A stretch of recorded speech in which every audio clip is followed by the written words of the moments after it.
اچھا نہیں پڑتا کہ بعض ایسے پہلو بھی لوگوں کے سامنے ہوتے ہیں اس کے کہ جو ابھی یہ پارسائی کی باتیں کر رہا ہے لیکن اس نے یوں بھی کیا تھا، یوں بھی، یہ لوگوں کو پتہ ہوتا ہے تو یوں بھی امپریشن خراب پڑتا ہے. لہذا اپنی باتیں یا اپنے کارنامے بات بات پہ سنانے کے بجائے مطلب اور بہت سارے انداز ہیں جس سے ایک آدمی کو قریب کیا جا سکتا ہے. سب کو مل جل کر آخری سانس تک دین کا کام کرنا چاہیے انشاءاللہ عز و جل. سلیم اتاری شاہ فیصل کالونی. ارے سلیم مدینہ. الحمدللہ 1988 میں دعوت اسلامی میں آنے کی سعادت حاصل ہوئی. اچھا، ان خوش نصیبوں میں 10 سال پہلے والوں میں آپ بھی الحمدللہ ماشاءاللہ کہ جن کو آپ نے خصوص شفقت فرمائی، خواب میں دیدار کرایا اور پہلی دفعہ گلزار حبیب میں جو ہے بیعت حاصل کی. پھر الحمدللہ کرم ہوا 92 میں جو انڈیا میں قافلہ گیا بائی ٹرین، اس میں بھی حاضری نصیب ہوئی. اچھا، میں بھی ساتھ تھا کہ میں بھی ٹرین میں گیا ہوں. جی آپ بمبئی تشریف لے گئے تھے، مجھے بریلی، دہلی، رامپور ملا تھا اور الحمدللہ بریلی شریف میں بیان درس کرنے کی سعادت حاصل ہوئی. اس کے بعد پھر مدینہ شریف کی حاضری ہوئی، وہاں آپ کی خدمت کا موقع. مدینہ میں تو کئی سال حاضری رہی. الحمدللہ. کتنے سال رہے؟ میں تقریباً 10 سال رہا. 10 سال. اب یہ ہے کہ پھر دعا کریں، پھر اللہ تعالیٰ وہاں کی حاضری نصیب کرے، پھر آمین. خدمت کا موقع دے. اب عمر کتنی ہو گئی آپ کی؟ میری ہو گئی 53. 53. جی ابھی تو ادھیڑ عمر ہے. 60 سال کی عمر ہوتی نا تو پورا بڑھاپا. ماشاءاللہ. بس بات یہ نا جو لمحے تھے سکون کے وہ سب مدینے میں گزار آئے. الحمدللہ. امیر علیہ السلام آپ سے ایک سوال عرض ہے کہ بعض اسلامی بھائی بڑے محنتی بھی ہوتے ہیں، پرخلوص بھی ہوتے ہیں اور محنت کرتے ہیں، دعوت اسلامی کا کام کرنا چاہتے ہیں، لیکن کبھی وہ کاروباری معاملات میں کوئی نقصان ہو جائے اور لاکھوں کا نقصان ہو، جب اس میں وہ پھنس جاتے ہیں، اپنی پوری کوشش کرتے ہیں کہ کسی طرح اس سے نکلیں اور دعوت اسلامی کا بھی کام کریں، لیکن وقت حالات اس کو نکلنے نہیں دیتے. اس کے بعد وہ بھی دعوت اسلامی کا کام کرنا چاہتا ہے تو مجبوری یہ ہوتی ہے، اگر وہ امامہ باندھتا ہے تو اس پہ تنقید ہوتی ہے، درس و بیان کرتا ہے اس پہ تنقید ہوتی ہے، یہاں تک کہ وہ اگر مسجد میں نماز پڑھنے بھی جاتا ہے نا تو اس کو بولا جاتا ہے تو قرض دار ہے ہمارا، تم مسجد میں نماز پڑھنے کیوں آیا؟ اب وہ اسلامی بھائی جو ناگہانی آفت میں یا کسی بھی طرح سے اس مسئلے میں اٹک گیا، اگر وہ دعوت اسلامی کا کام کرنا چاہتا ہے تو وہ اب کس طریقے سے کرے؟ اس کے جذبات بھی ہیں، وہ اس میں اللہ نے صلاحیتیں بھی دی ہیں اور موقع علاقے میں اس کا ایک ورک بھی ہے، نیٹ ورک بھی ہے، لیکن وہ جب دیکھتا ہے کہ اگر میں امامہ باندھ کے جاتا ہوں تو تنقید اس پہ نہیں، دعوت اسلامی میں ہوگی تو وہ امامہ باندھنا چھوڑ دیتا ہے، سنت کا لباس پہننا چھوڑ دیتا ہے. اور کچھ جاہلیت، کچھ لا علمی ہے کہ لوگوں میں شاید یہ کانسیپٹ ہے کہ جو دعوت اسلامی میں ہے وہ صرف لکھپتی ہوگا، اس کے پاس کبھی نقصان نہیں ہوگا، وہ کبھی بیمار نہیں ہوگا، اس کو کوئی تکلیف نہیں آئے گی. تو اس صورتحال میں وہ اسلامی بھائی جو اس پوزیشن میں آ گیا ہے وہ اب کیا کرے؟ آپ کو کچھ پریشانیاں ہوئی ہوں اگر تو اللہ پاک دور فرمائے. ایسا ضروری نہیں کہ ایسا ہی ہو. بعض اوقات انسان کو اپنی زبان پھنسا دیتی ہے. جب بعض اوقات یہ ہوتا ہے کہ کچھ لوگوں سے یہ انویسٹمنٹ کروا لیتا ہے اور نیت خراب نہیں ہوتی لیکن پیسے اس کے پھنس جاتے ہیں. اب ان سے یہ جان چھوڑاتا ہے اور یہ سمجھتے ہیں کہا گیا ہے. کیوں حالات خراب ہوتے ہیں تو ذمہ دار بھی پھر کتراتے ہیں. یہ اس طرح کے بعض اوقات حالات ہو جاتے ہیں. تو اس میں موقع کی مناسبت سے ہی بندہ مسائل حل کرے. اب اس میں اگر غصہ کرے گا، اڑاوڑی کرے گا یہ کہ میرے کو یوں کرتے ہو، میرے کو یوں بولتے ہیں، میرے کو یوں بولتے ہیں، تو پھر بنے گا نہیں. ادا باپا کرنے سے ہی کام چلے گا. محمد بلال اتاری حیدرآباد. حضور والا مجھے آپ سے ایک واقعہ بہت پرانا اپنی سن بلوغت سے پہلے کا گزارش کرنی تھی. ہمارے استاد تھے مرحوم غلام محمد اتاری اور یعقوب اتاری، غلام محمد سینیٹری جو ہیں آپ کے جو رشتہ دار ہیں، اور عبدالغنی اتاری. ہم لوگ آئے تھے گلزار حبیب مسجد میں. میری لائف کا پہلا اجتماع تھا گلزار حبیب میں. اتنا کراؤڈ میں نے کبھی زندگی میں دیکھا ہی نہیں تھا جو گلزار حبیب میں دیکھا تھا. میں تو شذر رہ گیا تھا کہ اتنا بڑا بھی اجتماع ہو سکتا ہے کیا. بہرحال وہاں پر اجتماع میں شرکت کی، دعا میں بھی حاضر ہوئی. پھر شہید مسجد میں جو ہے جمعے کی نماز کے بعد وہ بس میں نکی کی دعوت کے لیے کہیں جاتے تھے. اب وہاں پہنچ کے جمعہ وہیں پڑھا.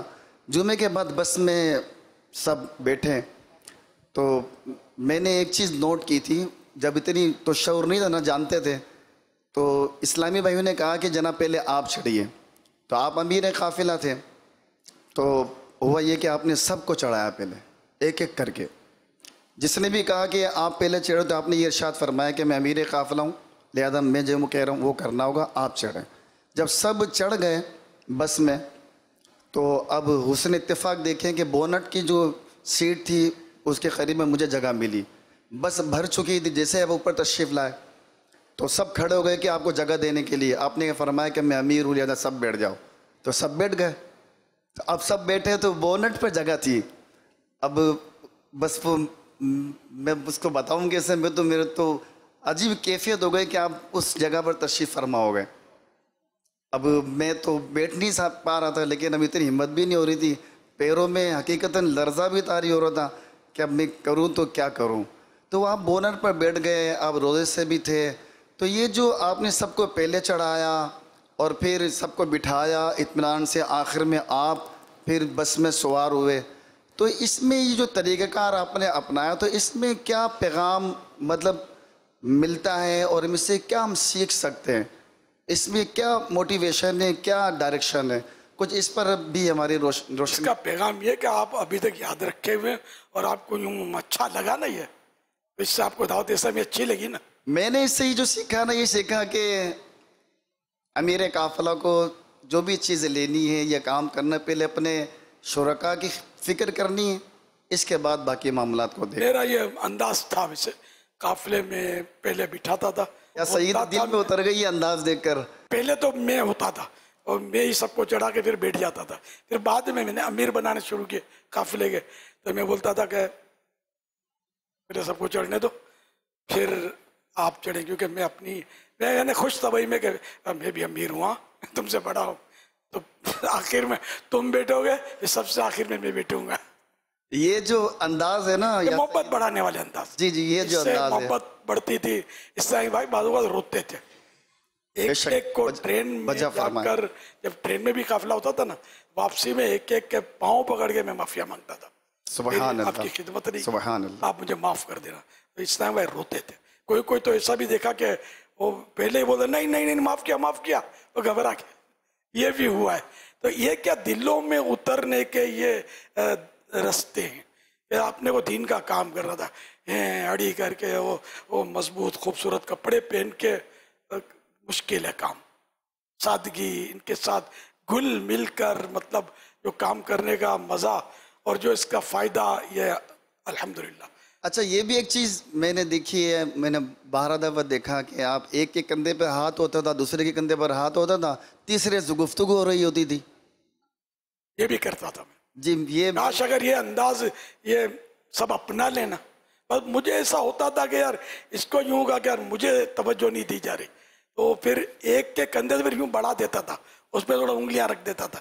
یہ بھی کرتا تھا میں، یوں لے کے بعد وہ چلتا تھا کہ یار کسی کو یوں. پھر اب جس کو میں پکڑوں وہ جان چھوڑے نہیں، یہ بھی ہوتا تھا، ہٹتا نہیں تھا. وجہ فرمایا. تو پھر میں اپنی ترکیب، ایسا بھی تو ہوا ہے نا، کسی اور سے بھی ترکیب ہوتی تھی کہ اب جس کو میں پکڑوں نا، پھر تھوڑا آپ دوسرا کسی کو آپ نے لے بھی آنا اور اس کے ساتھ ادھر خالی جگہ کرا کے لگا دے. اس خادم کو بھی آپ نے کئی دفعہ ارشاد فرمایا کہ جناب جب آپ فیضان مدینہ حیدرآباد آئے تھے تو ایک یہاں سیری کے بعد دوبارہ جا رہے تھے فیضان مدینہ، تو آپ نے مجھے کام میں ارشاد فرمایا کہ نئے اسلامیہ کو جو پیچھے نا آگے لو، ملاقات کراتے رہو. اس طرح پھر میں ایک ایک کر کو ملاقات کے لیے آپ کی بارگاہ میں لاتا رہا، وہ ملتے رہے، خوش ہوتے رہے، سب کو موقع ملا. سب کو توجہ دینی مناسب ہوتی ہے کہ جو بڑا ہو نا، جو سب کا مرجع ہو کہ لوگ اس کی طرف رجوع کرتے، اس کو چاہیے کہ چھوٹے بڑے سب پر توجہ دے. تو میری کوشش ہوتی تھی. استقامت کس طرح ملے 12 ماہ میں؟ مقدر کی بات ہے. اس میں دیکھو، سفر تو سفر ہے، اس میں آزمائشیں تو آتی ہیں، اور بعض اوقات مرضی کا کھانا نہیں ملے گا، بعض اوقات مرضی کا آرام نہیں ملے گا. تو کوئی ایسے اسلامی بھائی سے بھی پالا پڑے گا جو اپنے مزاج کا نہیں ہوگا، الٹی سیدھی باتیں کرے گا یا جو بھی یہ ہوتا ہے، مطلب پانچوں انگلیاں سیم نہیں ہوتی، تو یہ سب آپ کو برداشت کرنا پڑے گا کہ آپ رائے خدا کے مسافر ہیں. اب حج کے لیے جاتے ہیں تو آپ سمجھتے ہیں وہاں مسائل نہیں ہوتے؟ مسائل تو ایئرپورٹ سے شروع ہو جاتے ہیں، گھروں میں شروع ہو جاتے ہیں کہ ہمارے لیے یہ لانا، ہمارے لیے وہ لانا. اور ایک کھاتا پیتا اسلامی بھائی وہ بولا میں یار حج کے لیے کیسے جاؤں یار، اتنے حج سے زیادہ تو اتنے تحائف خاندان میں مجھے دینے پڑیں گے، بہن کو یہ دینا، نہ باپ کو یہ دینا پڑے گا، نہ بہو کو یہ دینا پڑے گا، نہ ساس کو یہ دینا پڑے گا، نہ یار میں کیسے جاؤں. یعنی کہ اگر 5 لاکھ حج کا خرچہ ہے تو یہ 12 لاکھ کا اور بیلنس ہو تو میں جاؤں. یہ مسائل ہے. تو یہ آزمائشیں بھی اب ظاہر اس کو بھی فیس کرنا ہی ہے. حج جو کرنا ہے، مدینے جو جانا ہے، تو اگر گنجائش ہے تو اسی طرح مطلب یہ کہ پھر ایئرپورٹ پہ الگ مسائل، حج پہ لے جا رہے ہیں، ہوائی جہاز میں الگ مسائل ہوں گے، پھر وہاں کے ایئرپورٹ پر پتہ چلے گا کتنے 200 ہوتے ہیں، یا وہاں بھی مسائل ہوں گے. تو آخر جانا مدینے ہے نا. تو یوں آہستہ آہستہ مسائل سہتے سہتے سہتے جب آقا کے دامن سے لپٹیں گے ساری تھکن دور ہو جائے گی. جب مدینے میں قدم رکھیں گے رحمت آگے بڑھ کر گلے لگا لے گی. تو یہ پہلے تھوڑا امتحان تو ہوگا. تو یہاں بھی اپنے وایا مدینہ جنت میں جانا ہے نا. آپ لوگ جو آئے ہیں تو یہ کام تو جنت میں لے جانے والے ہیں. تو آپ بولو کہ یعنی بالکل یوں ادھر ادھر اٹھا کے کوئی جنت میں رکھ دے آپ کو، تو یہ کیسے ہوگا؟ اللہ چاہے تو سب ہو سکتا ہے. تو بہرحال لے کے تکلیفیں آئیں گی، بالکل یہ ذہن بنا لیں آئیں گی، اور میں پیچھے ہٹنے والا نہیں. تکلیفوں سے گھبرانا مردوں کا کام نہیں انشاءاللہ. حضور ہم 12 ماہ کے لیے تشریف لائے ہیں، تو 12 ماہ میں عبادات میں خشوع و خضوع کیسے پیدا کریں گے؟ نماز میں خشوع و خضوع کا تو پورا باب ہے فضان نماز میں، وہ پڑھ لیں آپ. تو ہر عبادت کا اپنا اپنا خشوع و خضوع، روزے کا اپنا خشوع و خضوع، پھر آپ جا کر نیکی کی دعوت دیں گے تو اس کا شاید اپنا خشوع و خضوع ہو. بہرحال یہ کہ ان کے تمام تر آداب کے مطابق اخلاص کے ساتھ اللہ کی رضا کے لیے کام کریں گے تو انشاءاللہ الکریم سب میں خشوع و خضوع بھی آ جائے گا. سرسبز اس گلزار کے